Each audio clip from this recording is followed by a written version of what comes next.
Let's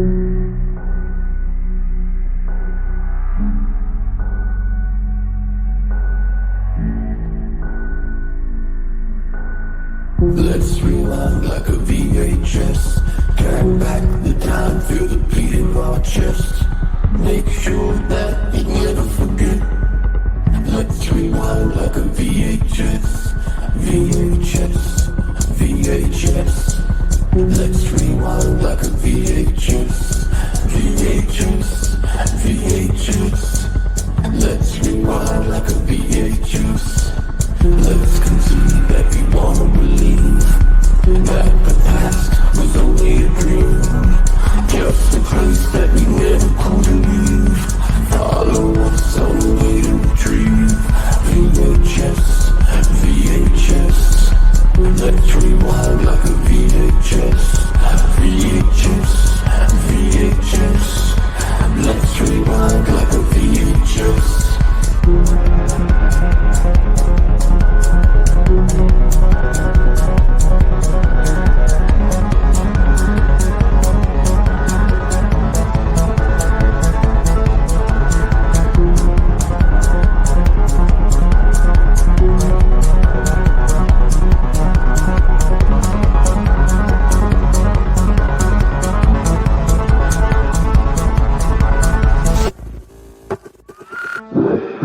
Like a VHS, turn back the time, feel the beat in our chest.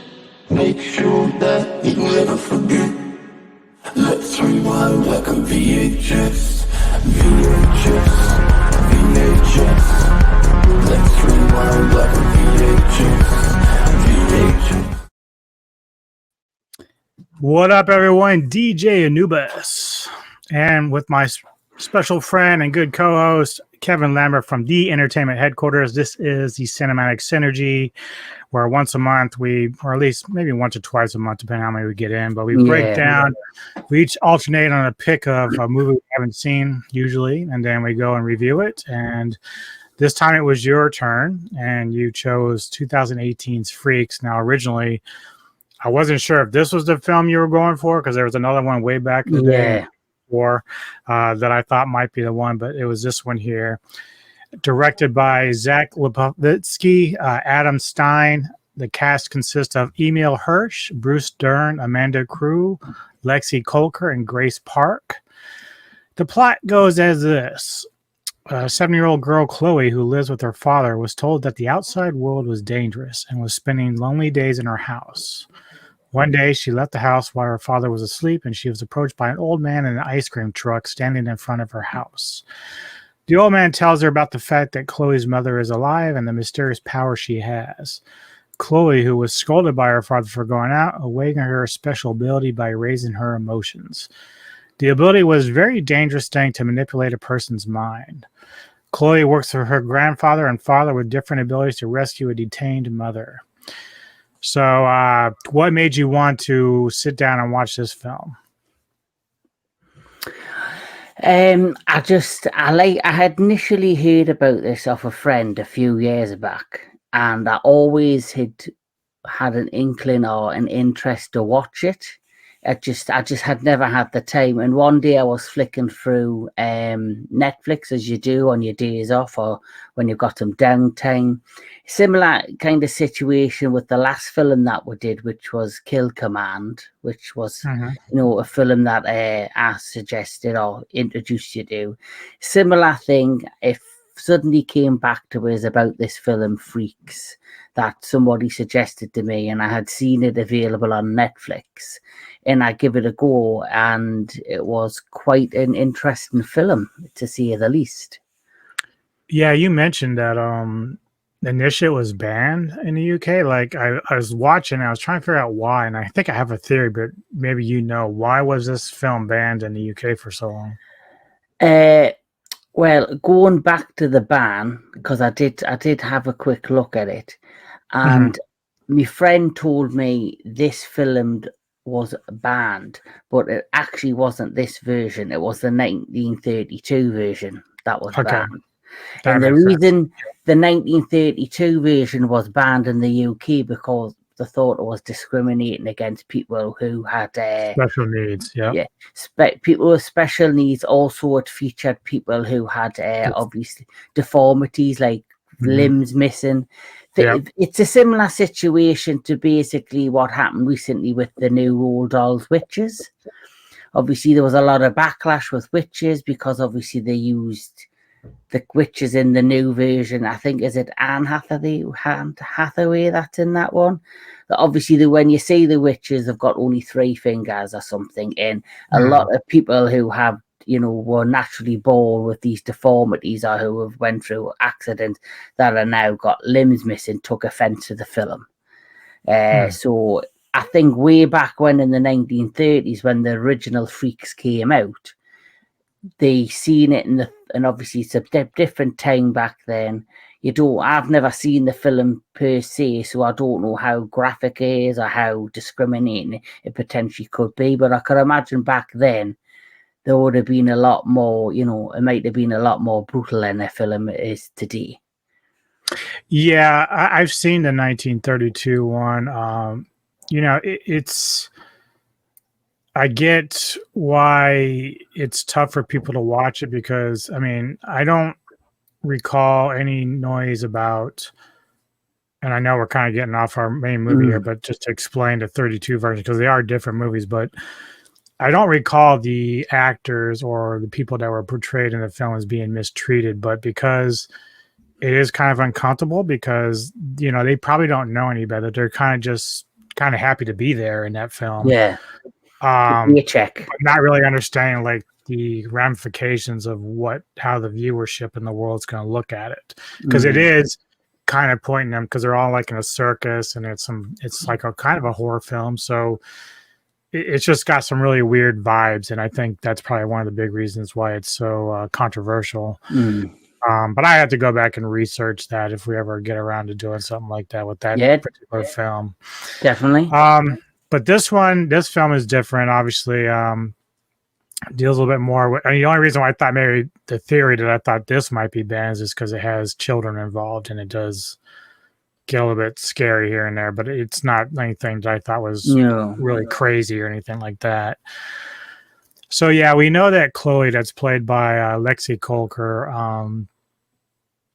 she's with her dad, and the dad's always constantly like afraid of the outside world, like they're like living like by themselves in his house, and it's all boarded up, and they don't really go out that often, and sometimes he has to put her into like this little closet space that she doesn't like going, some like solitude for her, because she's so curious about wanting to be outside. And somehow early on we realized that, unknown to the father, she's able to, like, at first you kind of wonder if she's talking to ghosts, but she's actually able to kind of like transfer herself. Yeah, astral projection. Yeah, and she's able to communicate with people outside of that house.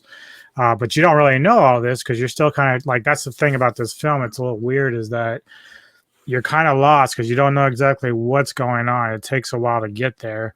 But once it starts clicking in, it starts to make sense. Yeah.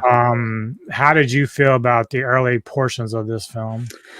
Like I say, with these kind of films, like we've done this with a number of the films we've talked about on this show, where it starts off as a film that basically starts off with one tone, or you think it's gonna go down one route. Like this is, you begin to believe that the father's very paranoid. You think he's very, he's keeping her trapped in the house and in this room against her own will. There's obviously a secret there, and you just think it's all down to him, and he's doing this because he has issues within himself.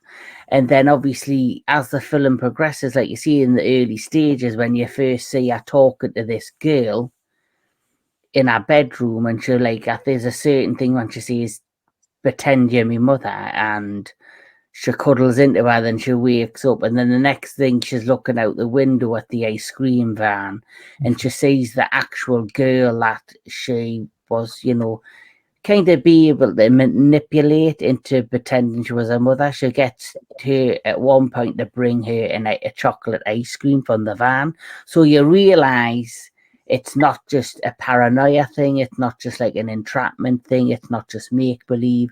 There's something a lot more behind it than what we initially thought. Yeah. Yeah. So as you pointed out, like she's, kind of trying to communicate with the outside world. But one of the things the father is doing is and it's played by Emil Hirsch, who's a great actor. Underrated.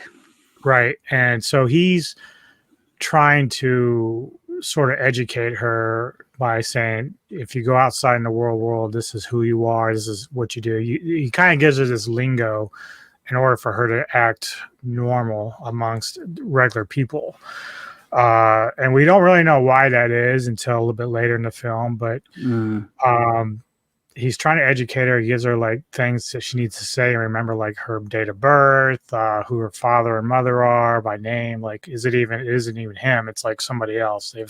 He's telling her all this stuff. And so soon she starts to understand that she's what they classify as abnormal.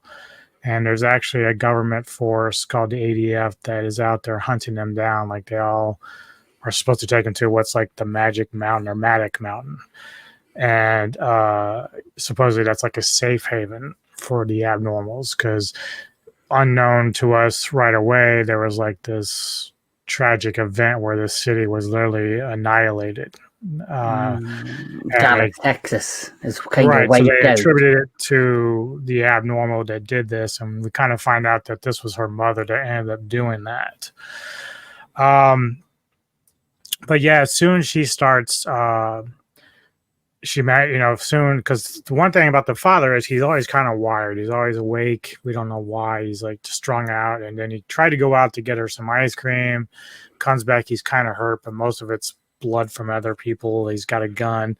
We don't even know if this is like him just making shit up. We don't know if he's just crazy. But clearly shit's happening. And like, when he passes out, go ahead. I'm just going to say, like, I don't know if you felt it like this, but I had similar vibes to this that I had, like, in a similar way, not as dark as the film that I'm going to mention, but I had similar vibes to this that I did with 10 Cloverfield Lane. How basically in 10 Cloverfield Lane, they were trapped in that bunker. Yeah. And obviously, he's saying there's an alien invasion outside, John Goodman's character. And the people in the bunker are starting to question if what he's saying is the truth or if it's make-believe. Is he psychotic? Is he just, a rambling crazy person? And obviously, how they did with the dad in this film is they kind of portrayed him in a similar way. He's like an overprotective father. He's like kind of saying you can't go outside, like you mentioned. But then obviously soon as she starts to display her powers, which unknown to us at this time, the dad obviously doesn't realize she has these abilities, but he has secrets of his own similar to her. And everything that he's doing, like, saying you need to stay in the house, you need to lock the doors, you need to learn your name, you need to learn what your favorite sport is, you need to learn the house address. All of these informations is for a reason that he has kept from her. Yep.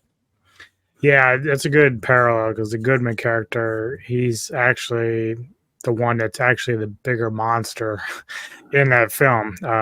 Whether it's because of him just going crazy down in a bunker or whatever. But yeah, it's a good point. Like, you never really know why he doesn't want them to go out of there. And same thing here. The father, you just don't know, like, how legit he is. Is there really a threat? Is he a kidnapper? Like, what is it we're dealing with here? But, obviously, because he's always awake and, strung out just from being tired, he passes out. And she's able to get outside, and she can, meets the ice cream man, played by Bruce Dern, who's always fantastic. So she gets ice cream. Now there's like a weird moment here, because he's like, yeah, why don't you come inside the ice cream truck? You could taste all the flavors. Like, we know he has some kind of weird vibe It going comes on about, across very creepy as well. And don't yeah, forget one of the stories that Dad told her about the ice cream man is that he kills kids and he puts them in the freezer in the back of the ice cream truck. So right. when you first meet the ice cream man, which I think he's called Mr. Snowballs or something, he's opening that. He's saying, "Come on inside the truck. I've got lots of ice cream for you. You can taste any flavor you want." Well, immediately you just get like this kind of irkness inside yourself, like, "Oh, don't go in the back of the van. Something bad's going to happen to her." And she ends up going into the back of the van when she finally explores the outside world and goes into the back of the van, and then he kind of drives off with her. And you just assume maybe the dad's right. Maybe he has been protecting her because there's a lot of this nastiness out there. And maybe he was right all along with the ice cream man. Yeah, because obviously one of my hang-ups at this point in the film is that we start to see that the ice cream man obviously knows a lot about her, like her mother and everything else. And so Chloe doesn't really catch on. She just kind of listening and whatever. She's more curious about what he's saying rather than challenging the idea that, like, how do you know that about me? So it's like, as a viewer, you're kind of like frustrated because, like, this is like a warning sign that your parents tell you to stay away from strangers, right? Yeah. But yeah, we start to learn that the ice cream man knows a lot about her. He says she's very special, which we kind of allude to her special power. So we know that he knows who she is. We just don't know the connection right away. Soon, though, we start to kind of learn that, he had a daughter who we find out is Chloe's mother. Now, one thing that happens kind of like a little bit before all this is, I think it's before this, Chloe's like, or either Chloe or the father, can't remember who, is listening or watching TV. And It's they're the having this dad, I debate. think. Yeah, they're having this debate about abnormals. And so you have like a subset of people in America that just want them destroyed. They're too dangerous. It's like the mutant things of X-Men. They just don't want them there. And then you have Grace Park, who's playing an agent in this, who, yeah, she wants control, but she also wants to be able to, in some ways, manipulate one or more to be on their side.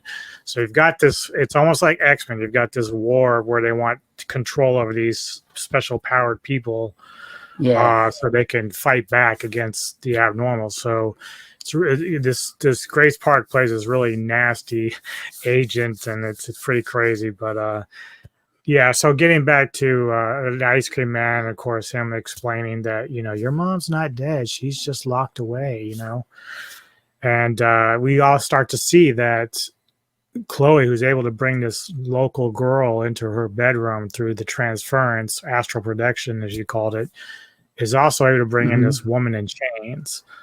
And she starts to notice it's probably her mom because she remembers the picture.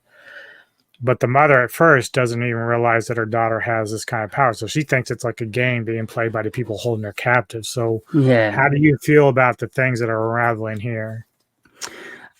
Well, obviously, like you see right at the beginning, like I said, it's like more than one movie joined together. It went from being like this kind of captive, like, thriller drama type film to now being more in going down the sci-fi route or X-Men route, like you've already mentioned. Like, I'll go back with the truck. Obviously we thought at first something bad was going to happen, but then the revelation comes that this man is connected to our mother, and that clearly, obviously, it's our grandfather now because he's mentioned, "I know your mother and this is my daughter." He shows her the photo. They have that incident in the park where obviously he's trying to push her up in the swing and he's saying, "You need to get brave, you need to be tough." And then obviously there's people watching in the park and they immediately just they can tell by the distraughtness on her face that something's not quite right. So they call the cops, and she's able to manipulate the policemen to stop with using and pointing the gun at her and her grandfather. And then she wants to immediately go back to the home. And like you said, all this is playing in the pot, and all this is playing, and all the jigsaw puzzles are coming together. So the father's kept her in the house for a good reason. He's trying to protect her because she now knows that there's these abnormal people out in the world who are called the freaks, basically, hence the title of the film. And her astral projection, it starts to become clear more and more of the different people she's been interacting with. So the first one was the girl who's the next door neighbor. The girl, then like you see, she kept on having this woman in kind of the room that she can get locked up in the cupboard. And at first you're like, well, what's the link between the girl next door and the woman who seems to be in chains that she keeps appearing in a cupboard? But then it clearly comes to light that it's actually she's actual projecting to find her mother psychologically, and she finds her. And you still don't really know, all you know she's in this mountain, but you don't really know at this point what the mountain is or why she's in the mountain. But then slowly the dots come together with the father who, whenever he demands her to stay in her room or to stay in the cupboard, he goes downstairs and he has a nap. And I really enjoyed this part. The reason and this is another revelation, the reason he takes naps for and locks her in the cupboard or keeps her in the bedroom is because he's trying to keep a shield around the house. Because now that the grandfather's been revealed, he now reveals a little bit more of himself, which is he has a ability of his own, which is he can alternate time. You can slow down time or speed time up, and that's Henry, because of father. So he's able to do that, and he's keeping this field around the house.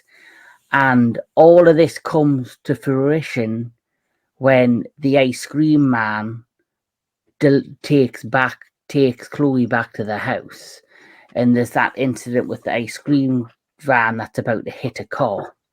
Yeah. And as it goes to hit a car, everything seems to just slow down around them. And it's thanks to the father who basically protects them and saves the grandfather and Chloe. And that's when the revelation of him comes out, that he's not this creepy person that you think he is. He's not paranoid. He's actually a really loving father that is generally trying to protect his daughter from the outside world and this agency that are against freaks. Yeah, it's interesting because his ability, because he's been using it to protect the house, but it's weird because it kind of works differently. You would think for the outside world it'd be a longer amount of time, but instead it's who's ever inside this bubble is like 7 years compared to 2 months outside world. So like they're growing at a longer time inside that protective bubble than the world is outside. So it's really weird how that works. We also learned that the grandfather, his ability is to turn invisible, and he can walk around, and anybody he's touching, it's like a cloak. He can just kind of walk around and protect everybody. Does that. Now there comes a point which I'll get to. There's two favorite moments for me in this film, and one of them was so we find out why Chloe's been kind of going through this education and finding out like the information needs to keep in her head is the father, Henry, has made a deal with the family next door to take Chloe in as like their own child. Like he's trying to protect her by putting her in with normal people. Now, the issue here is the young girl that's been hanging with her in the astral projection world is uncomfortable. She understands that Chloe's kind of weird or different. And so she's not really crazy about the idea of Chloe coming into the family. And of course, the dad wants the money because they have tons of money. And the mother, she's a little bit hesitant, and then she's okay. And then when Chloe's not getting, this is where a child's being a child and she's not getting what she wants because, she's frustrated. She wants love from a mother.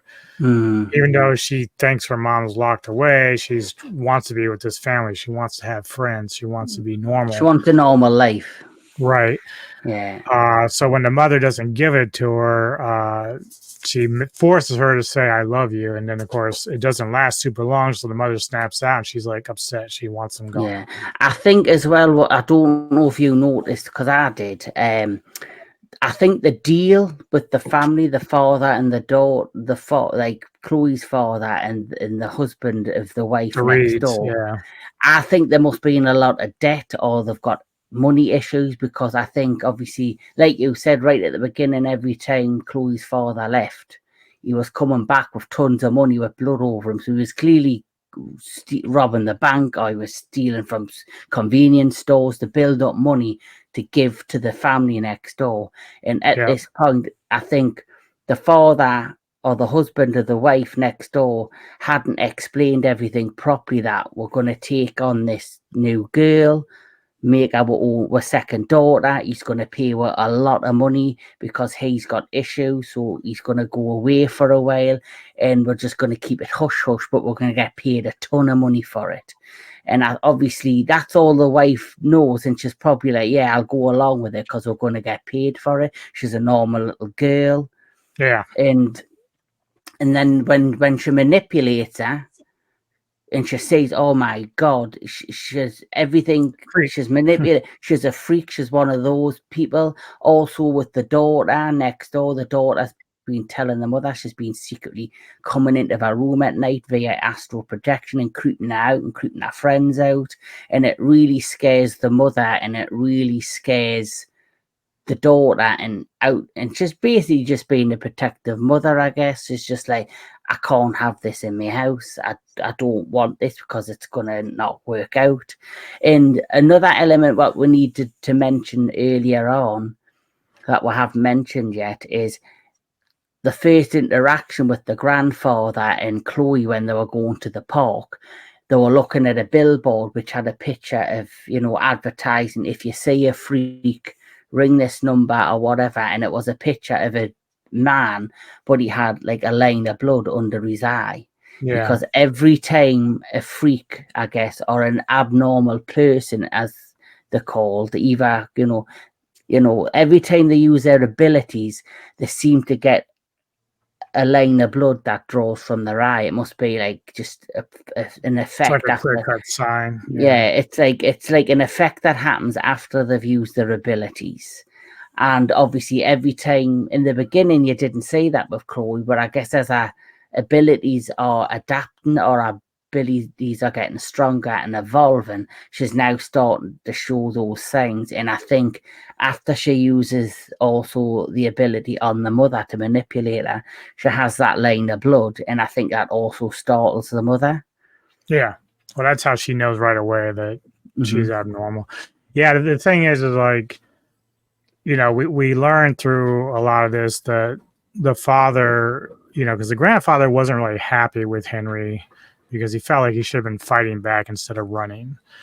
And so he keeps saying that, the father's just pussying out. He's not being a better father. And because like, I don't know if grandpa wanted to take over the world or anything, but he certainly didn't want to be hiding. And that's sort of how Chloe feels through a lot of this. We find that out towards the end, but so the family next door is uncomfortable. They don't want them there. So they, the father and Chloe go back, Henry and Chloe go back to the house with grandpa. And then they start finding out that the neighbors called the cops. Like because they get a reward for turning in freaks. So, and I think it's Chloe. She's able to kind of project herself to hear what they're saying. Yeah, so Chloe looks out the window because the grandfather and the dad are arguing, and basically what happens is they're arguing on what to do, how to raise Chloe. He's like, yeah, you saying you shouldn't be pussyfooting around. You need to, we should be standing up for ourselves. We need to be going out there and the father's like, no, I need to protect her. She's not ready for the real world and all this.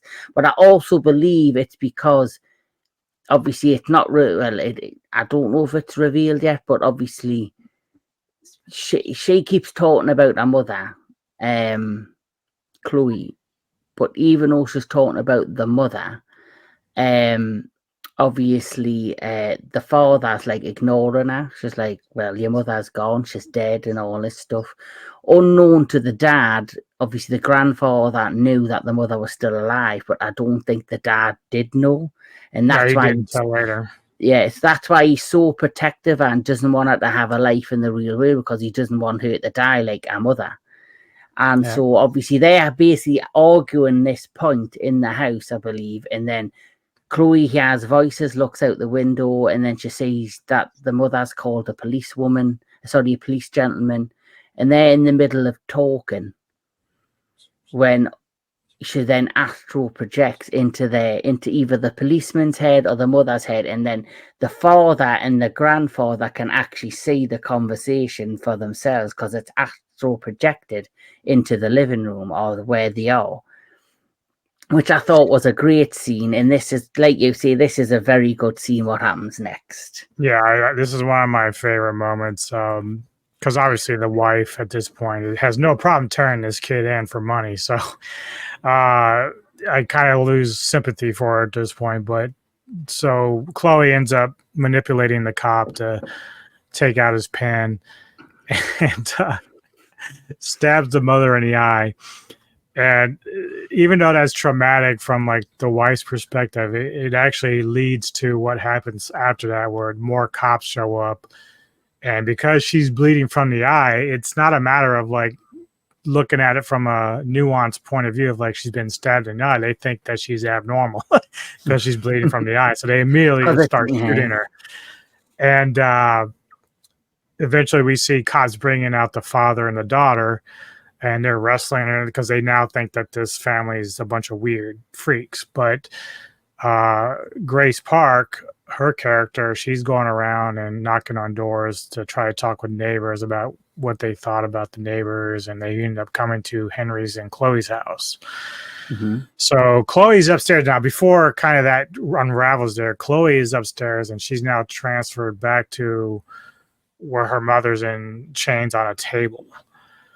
And she understands by what she's seen that they're going to try to harm her mother. Like her mom's already kind of wrote herself off as like, you know, I'm going to be a guy, because her mom doesn't even understand how strong Chloe is at this point. Yeah. So the mother is on the table there, and we've got this doctor, and we've got this like merc or soldier sitting next to her.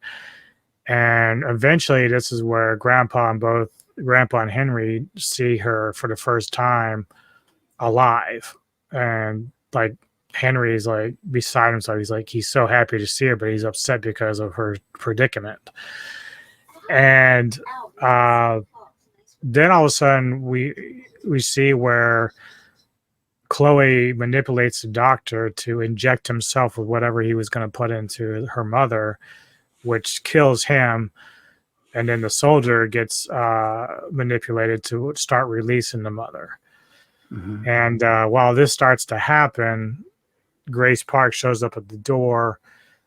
So Henry goes down while the others try to stay quiet upstairs to try to help get the mother out of that cave. Because I guess one thing about the Magic Mountain, I don't know if it affects every abnormal that's there, but it definitely affected the mother, is that she couldn't use any powers while she was within that facility. I think the entire mountain is basically similar to the Chloe's cupboard.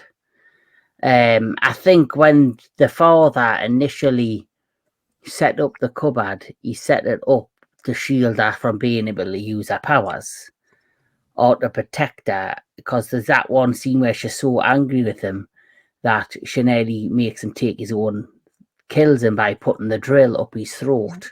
Right. And then is able to manipulate the father. So clearly her powers are a lot stronger than they anticipated to be. And obviously the fact that the mother's trapped in this mountain and she can't use her abilities tells me that there's certain freaks that if they're under certain enclosement, they can't use the powers. And also she's in chains, so maybe the fact she's in chains, it affects her from using her abilities. But this is also during the time, like you said, that the father now realizes the mother's been alive all along, and that obviously I don't know if the grandfather's hid it from him or if he just didn't bother telling him because he just, out of anger, wanted to just assume she was dead, whatever the reasons are.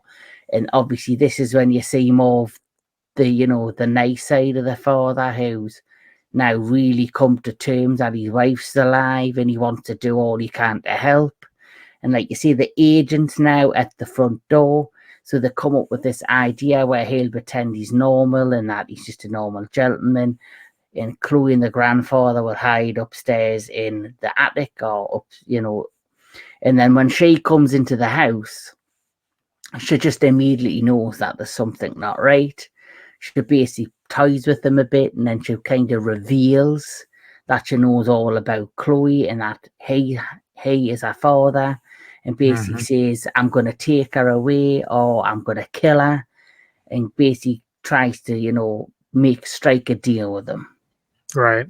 And that's the thing. That's sort of thing that gives you this like love-hate relationship with Henry, because you would think with everything that he's discovered by this point with his wife and everything that he would be like, you know what, fuck you, we're going to fight. But he still has like this mentality, like he can sort of like negotiate with these people. And it's frustrating because you're like, look, man, come on, you're playing with fire here. You keep trusting the humans to respect who you are. They're not here for you. They're just trying to use you. But obviously, while Grace is trying to negotiate this thing with Henry, Grandpa comes up, takes the gun because he's invisible, sitting behind her with the gun. And she knows this. Like, she's pretty confident as an agent. She's been around this stuff for a while. But she's confident that because they have like a copter up top that has a missile that would like annihilate the neighborhood, like if it needed to. And so what is Grace's Cecilia Ray is her agent name. And so she's basically telling him like, look, if you fire the gun, like they're just going to nuke this place. And so eventually a fight ensues. She managed to get the gun back, but Henry puts on a force field to slow time, but the bullet that's fired, it penetrates through the field even though it's going slow, and this is worse, is when you can actually see it happening. You can't really stop it. And it does hit Henry in the gut. And then of course she turns around, she's trying to find Grandpa, who's still invisible. She can't find him, goes upstairs to try to get Chloe, and when she gets there, she's trying to again say, look, you can come with me, but Chloe's like starts to get medieval on her, and she says ready to kill her and shoots, hits something. Did you not get Firestarter vibes with but the Drew Barrymore version? Just the she has a look like of a young Drew Barrymore from Firestarter. I don't know if that was intentional, but like it's just the scowl in the face when she stares at her like that. Stats, and you just think, shit's gonna go down. And she has the gun and she goes to shoot her. And all of a sudden, she does fire at her because obviously Chloe's not willing to go with her. And you just hear a boom and you just see some blood. And then it comes very apparent that the grandfather's jumped in the way and has been shot in the gut also. Yeah. So basically, within a matter of minutes, the father's been shot and now the grandfather's being shot. Yeah, and then luckily for Chloe, that happens because she was kind of hesitant before to do anything against the agent, because it's the first time she's really come across them. So after Grandpa saves her, the agent again is going to try to shoot her, but she's quick enough and she manipulates her. My second favorite scene, for the agent to shoot herself in the head, and like the agent's terrified, like, you don't want to do this, you don't have to do this, but yeah, she does. And for self-preservation purposes, she has to do this. And so we do get to see that nice moment where the agent gets her own consequence for her own actions with what's been going on. Now, of course, once this shit happens, the outside agents are trying to communicate with Cecilia to see what's going on. They're not getting a response. And of course, the grandfather just ends up dying like right there where he is, but the father still has a little bit left in his adrenaline and stuff, and he's still trying to help. Chloe and the mother, because the mother still hasn't gotten out of the mountain. Like, they're trying to use the agent that unlocked her to get through all the other agents, but once it starts coming out that, there's a mutant on the run in the mountain, shit's going haywire and they have to try to get out of there. But it's all about timing, because you got a lot of shit going on at the house, got a lot of shit going on at the mountain, and so they're having to try to keep everything in order and to get her out of there so mother can go and do her thing. So towards the end here with the house, because now the agents are going to send the missile into the house because they're not getting a response from Ray, the father slows down time, grabs his daughter, they jump out a window, and of course the house explodes. And I thought this was a great scene. I thought the special effects and just the cinematography in this scene where you see the missile slowed down, like slowly just hitting the wood of the house and seeing it slowly break through and the cracks and the flames, and I thought was a really well done shot. Yeah, the special effects and CGI for their different abilities were really well done. Like, the only thing I would complain about, and we'll talk about more about when I get it, is the mother's abilities weren't really showcased too much. We knew what was going on, and we just didn't see a lot of it compared to some of the other stuff that we saw. Yeah. So yeah, he gets her out of the house, and of course, that's also happening while the mother gets out of the mountain. So once the mother gets out, it's almost, I don't know how would you look at it, but I'm trying to find or figure out the kind of mutant that had that kind of ability. But she like just annihilated people at will. Like, it was just like they just exploded. She's very quick. She can fly. So she's almost like Hancock, if you remember that film with Will Smith.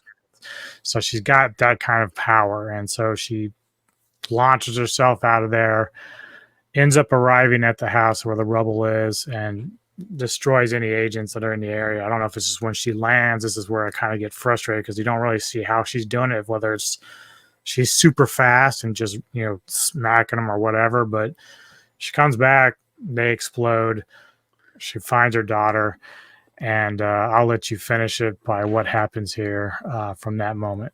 So obviously she gets out of the mountain and she'll just, I think it's like something like, I don't know if it's like she alternates the gravitational pull, or if it's like like Rodan out of King of the Monsters, how if he flew over, a part of the city, because of his size and his speed, he would create like a sonic boom effect, which would blow buildings over.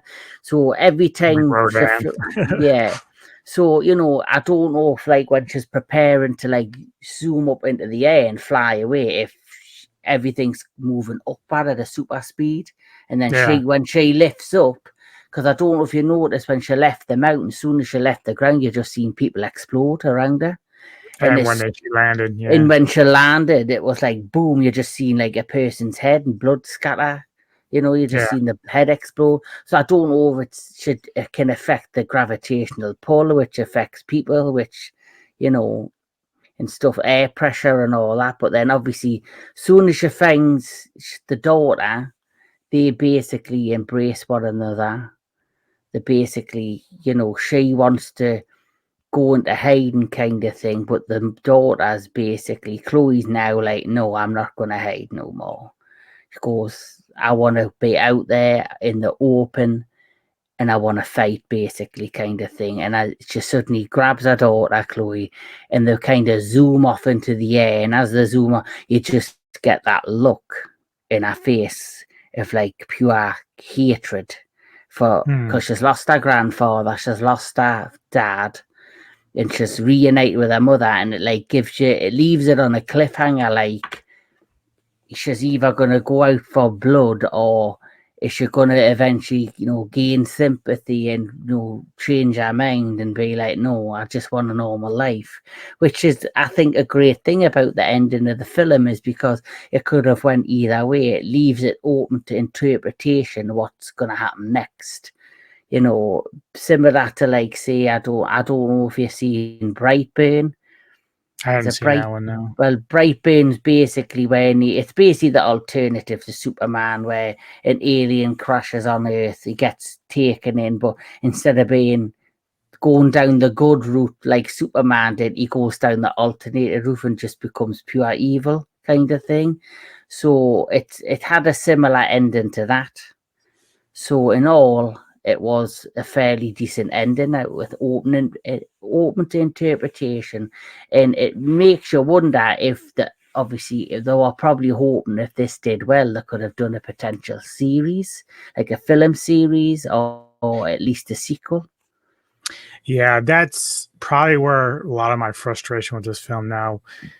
We'll give our ratings in a minute, but I think one of the issues that I have with it is that there's a lot going on in this film. There's a lot that's not explained early, and I know that's sort of the design, but as you said, towards the end of the film, it's clearly set up for a sequel. But one thing that I would have wished is if you're going to go that route, we should have had a film that sort of set it all up from the beginning. We should have seen some of the stuff that happened with the mother prior to all the other stuff with Chloe. So it's kind of like this is like the middle film of two other films. So maybe they do a prequel and a sequel. I don't know, kind of like Underworld type stuff. But it just seemed kind of all over the place at times. And so that kind of made it frustrating to watch. I think I was about 30 or so minutes. You mentioned it before. We've seen movies like this where I was kind of like, man, dude, I'm struggling to stick with this film. And then eventually it starts catching and you start getting it's stuff. a slow burn right at the beginning, Right. like there's lots of films that start off slow and then they either you stick with it and you either stay with it and you then get gripped and you follow it through, or you still follow it through but you're still not completely convinced and completely gripped, but because you've come so far you just follow it through because you just have to know what happens at the end. Right. And basically that's what this film was. Me personally, how I felt with this before we rated is that I thought the cast did a great job. All of the cast did a great job in their roles. I thought the overall story was a good story, but I think there could have been a better film in there. Maybe it's the way it was editing. It could have been edited better, or they could have, like you said, had a bit more backstory and pasted out a bit better. But in all, I also felt as if I was watching a spin-off from the X-Men in the early days. Like before X-Men, the very first one way back in 1999 or whenever. I felt like this could have been set before X-Men. Yeah. And like show the early days of when the mutants are revealed to the world and Charles Xavier. Yeah.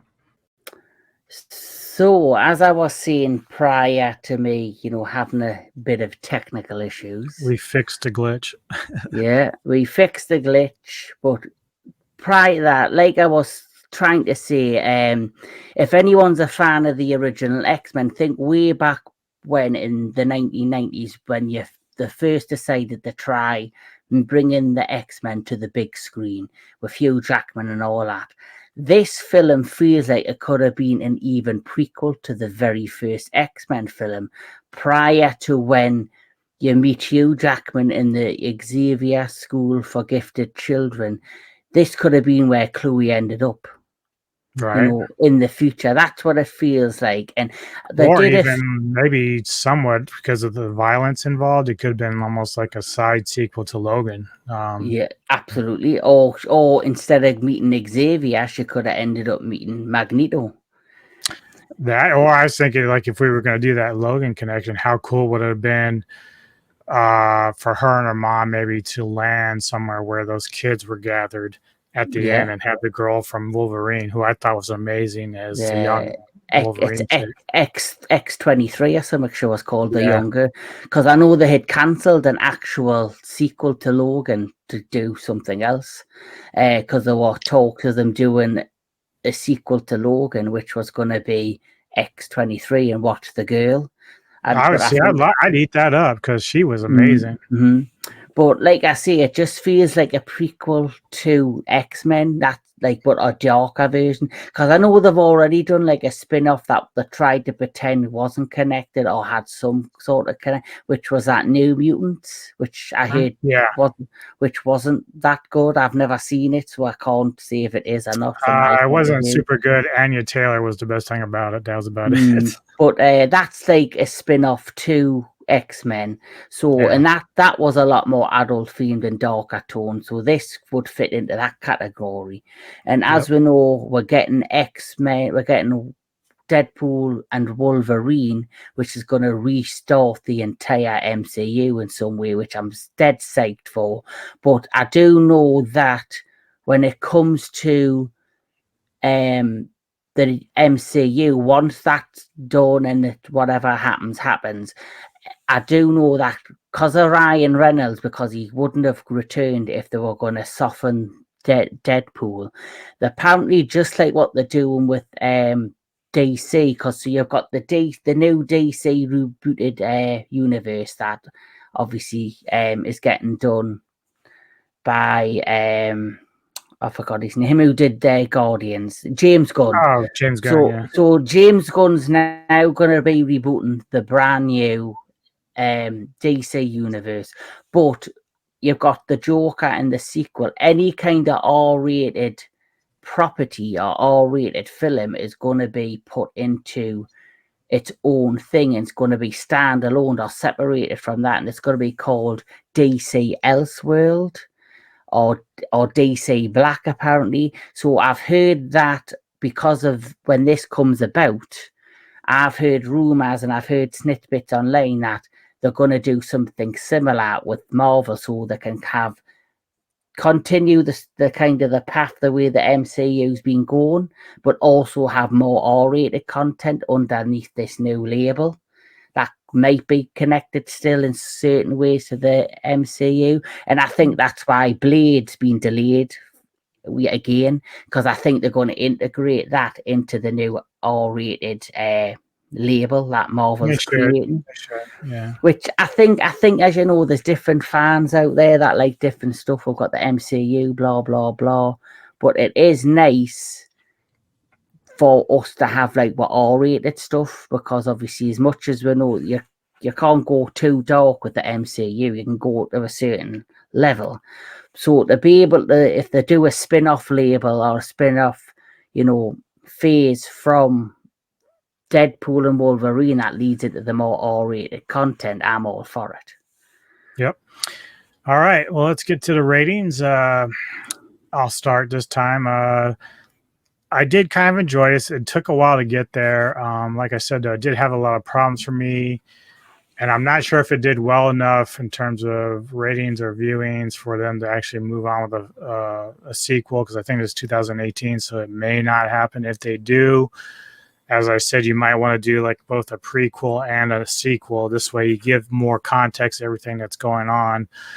So I think I'm right around 7 out of 10. It was okay enough. It got there, but there's some problems for sure. Yeah, I'm probably right on the money where, yeah, I'm 7 out of 10 too.